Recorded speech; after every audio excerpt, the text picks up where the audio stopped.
My parents were looking for a house to rent for a long time, but they weren't able to find any nice house, which was close to my school and Dad's office.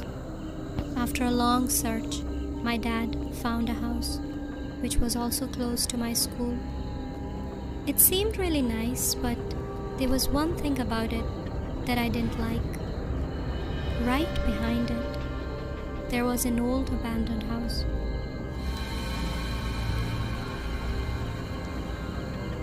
Usually I'm not that scared of these things, but that abandoned house really unsettled me. And because my room was at the back of the new house, I could see that creepy house very clearly from my room window. Mom, couldn't Dad find any other house? I don't like my room. I can see that abandoned house from my room window. Annie, don't you know the struggle your dad went through trying to get a decent place to live? Then you guys take my room and I'll take yours. I don't want to stay in that room. I hate it. Annie, don't throw tantrums. Instead of focusing on these foolish negative things, help me to get the house sorted. Unpack your stuff and get your room set up the way you like it. There's a lot of work left to be taken care of. Come on, be a good girl. Ugh, no matter what, they wouldn't give me the master bedroom. I knew it. After a few days, I got used to the room, and slowly my fear of that abandoned house faded. But one night, something strange happened. At 9 o'clock, when I was in my bed, trying to sleep, my eyes flitted over to the window.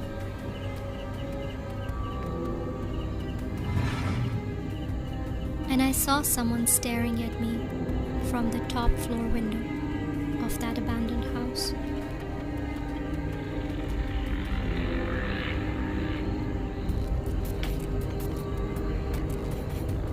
It really disturbed me. At first I thought I was just imagining things, and I kept reassuring myself that it's only my imagination. But I could clearly see that person staring at me.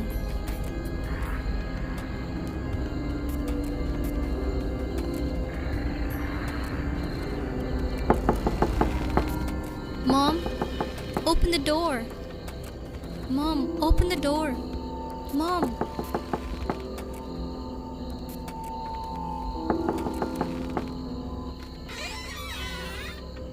What's wrong, Annie?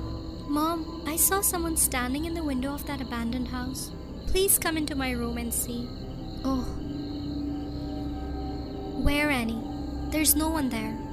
Listen, at night, even normal things can seem abnormal. This is why I keep telling you not to watch so many horror movies. Mom, I swear there was someone in that window. Sleep, you have school tomorrow. It was nothing. You were just imagining, okay? The next night, when I was ready for bed, I saw someone staring at me from the abandoned house again.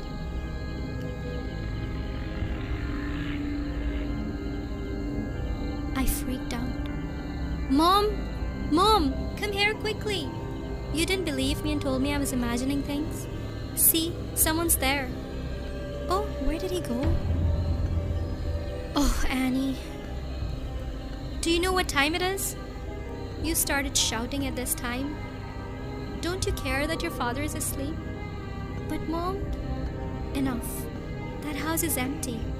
When no one lives there, who would be standing at the window? Yes, exactly, that's the point. This is why I'm so shocked. Isn't it weird? Look, Annie, it's Halloween time. I'm sure some neighborhood kids are playing a prank on you. Oh, yeah. I didn't think of that. Oh, some kid must be playing a prank on me. Please get some sleep now. Okay. I had decided that night that I'm going to catch that little toy. Must be someone from the neighborhood. I just want to know who it is. I'll then report this to his parents. He'll get grounded without candy.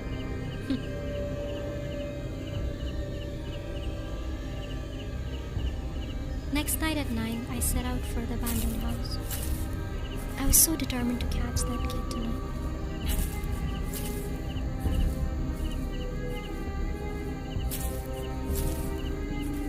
When I entered the house, it was completely dark.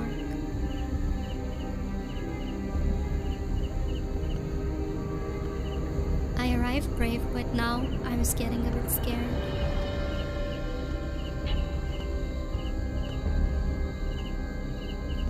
I slowly and carefully climbed the staircase. I knew that whoever is playing that trick on me must be hiding in the top floor. When I came upstairs, I looked around the room. It was so dark, and right there was that window through which I could see my bedroom.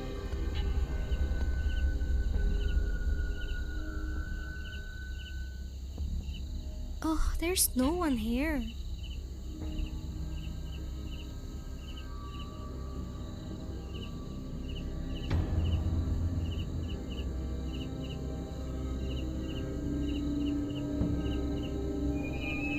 Huh?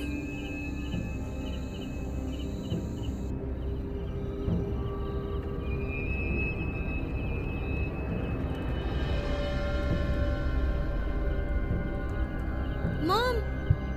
Mom! I'm here! Mom, I'm here! I ran downstairs and tried to open the front door, but it was jammed. I tried with all my strength to open it, but it wouldn't budge. Even though when I arrived, I left the door open. Please, someone open the door. I'm stuck here.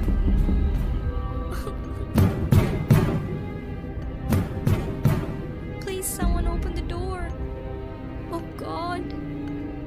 Oh God, where am I stuck?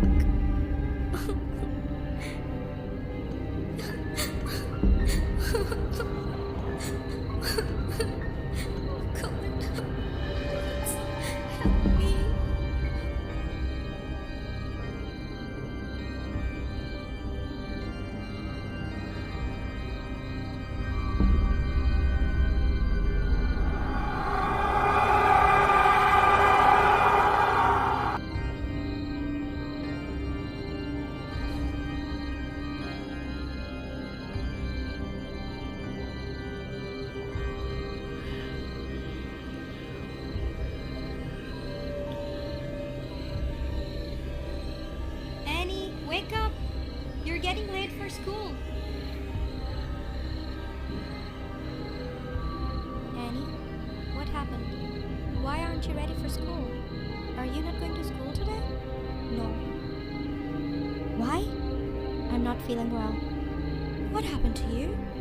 I'm having fever. Yeah, you look very pale as well.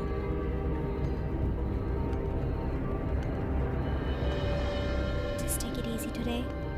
I'll book an appointment with the doctor if your condition gets worse, okay? Try to get some sleep, sweetheart. Annie's mother had no idea that the girl lying on the bed wasn't her daughter, but an evil disguised as Annie.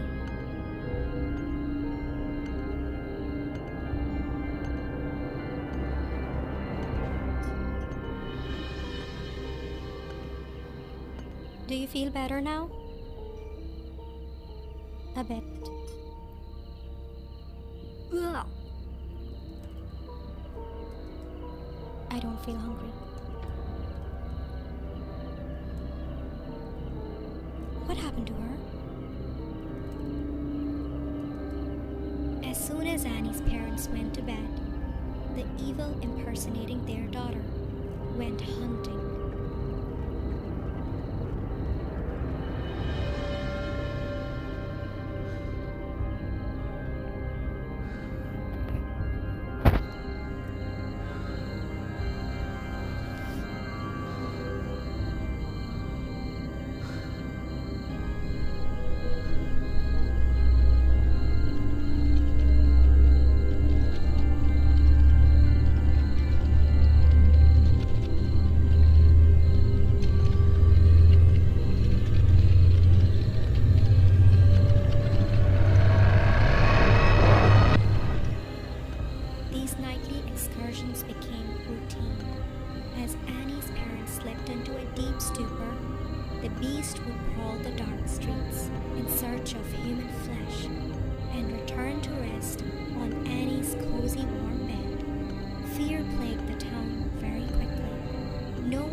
The once peaceful town was now at the mercy of a serial killer.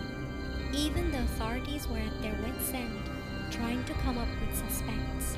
Least of all, no one would be suspecting the young, innocent teenaged Annie.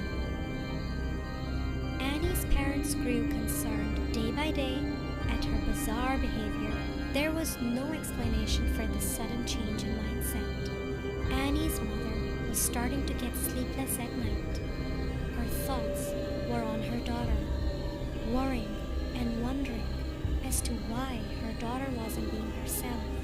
It had been 4 days since her fever, and that is when all of this oddness began. During the day, Annie wasn't as talkative as she used to be. She didn't share her thoughts and feelings with her mother like she used to, and she completely lost her appetite for her mother's cooking. Annie's parents tried to get her to go and see a doctor, but she insisted that she was fine and that she only needed to rest. She convinced them that she couldn't be going to school so soon, as it would completely tire her out. Annie's behavior is really worrying me. At times, I get the feeling she's not my daughter. Tomorrow is the last straw. If it continues, please take her to a psychiatrist. Mom, help me, help me. Mom, help me, help me. Mom, I'm here, help me, help me, Mom, help me, Mom.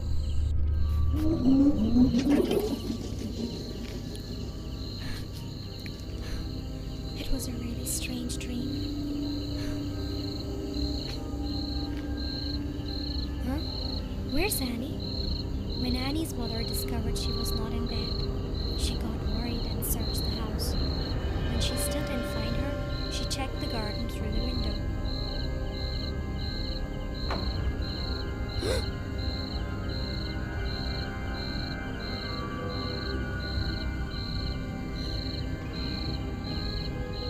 Annie's mother could not believe what she was seeing before her. Just as Annie was about to get up, her mother quickly ran to hide behind her room door to see what this girl was up to. Annie came in the house and straight away went to take a shower.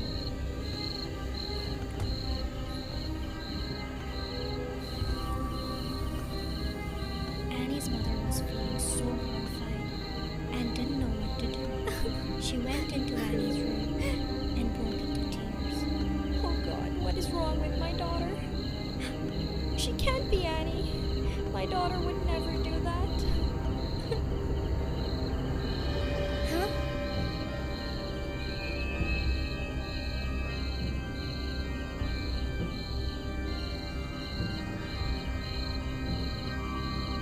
Mom, I saw someone standing in the window of that abandoned house. Please come into my room and see. Where, Annie? There's no one there.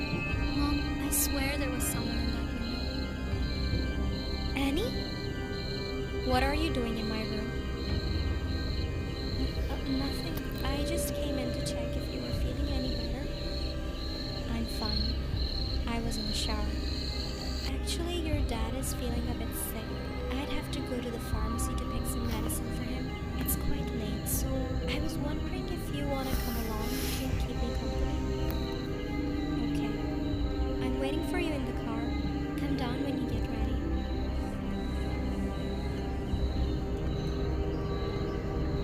Annie, you know, your dad loves you. Yesterday, he was saying to me that he misses your childhood days so much. And you won't believe, he still remembers the name of your favorite doll. Sarah. He got that doll for you when you were only one. Oh my God, you would never go to sleep without her. Yes, I remember. I loved that doll. I used to always play with her. Really? Because Annie never liked dolls. She never had one. So you found out.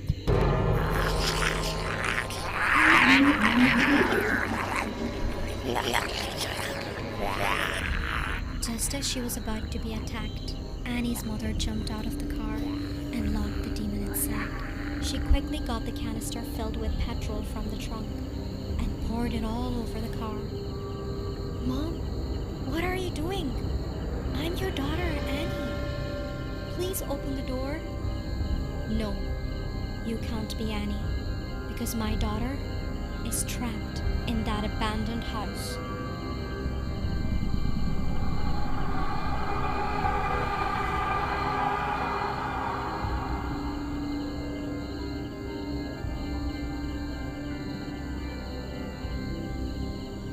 Annie's parents immediately forced their way into the abandoned house and rescued their daughter. Annie was so weak and malnourished that her parents could barely recognize her. Their hearts sank. All she had to survive on during her 4 days being confined to that horrible house was the stinking water from the kitchen tap. Had any more time lapsed, Annie's parents could possibly have lost their beloved daughter forever. Not long after all of this ordeal, the family discovered from an old neighbor the story behind the abandoned house. It had been such a long time since that house was lived in. The previous owner was a lonely old woman. She was no ordinary woman, living her life alone in a large house fit for a family of 10. She had been the talk of the town. There had been many rumors, but the most prevalent of which were her evil nightly activities. When the sun set and the rest of the town was deep in slumber, she would roam the streets in search of flesh. She would kill anyone to satisfy her bloody needs. It was a dark time for the town as the death toll mounted. The local police department had never encountered such brutality. Bodies would be discovered mutilated, with organs missing. There were bite marks all over the bodies, unmistakably human bite marks. The police got their lucky break when the local milkman, doing his early morning rounds, discovered the woman gorging on the fat bake-off. When it came to giving her a punishment, the police decided the local jail was no place for an elderly woman, and the town had seen so much death they didn't want another in the form of an execution over their own heads. The townspeople unanimously agreed to lock the evil woman in her own house. All the doors and windows were sealed so she couldn't escape. Everyone hoped and prayed she died after a long, slow starvation, time enough to think on her crimes. But who knew that one day that evil spirit would come back in the form of Annie? It was mere days after the incident that Annie's parents packed up and left the house, thankful they were able to save their daughter's life.